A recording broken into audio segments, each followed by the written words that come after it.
Problemi është faktikisht edhe në Shqipëri ata kanë tentuar të futen dhe kanë ardhur faktikisht, kanë ardhur në Shqipëri. Jo vetëm kanë ardhur, por kanë krijuar edhe idenë që Shqipëria ka vajza të bukura, madje shumë të bukura, por në Europë mund t'i gjesh në Shqipëri.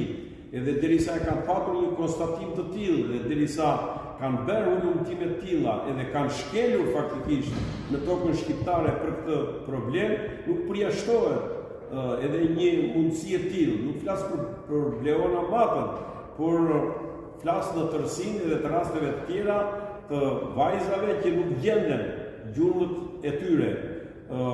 Kjo do të ishte e tmerrshme, sepse kemi parë se çdo të thotë pedofili edhe pedofilët janë kriminalët tepër të rrezikshëm dhe ata jo vetëm janë të smur, por smundjen e tyre ata e shtrin pastaj atje kur mbarojnë ato qëllimet e tyre pedofilike me një fëmijë, ata dhe i zhdupin dhe i vrasin. Edhe kjo është e rëndë shumë.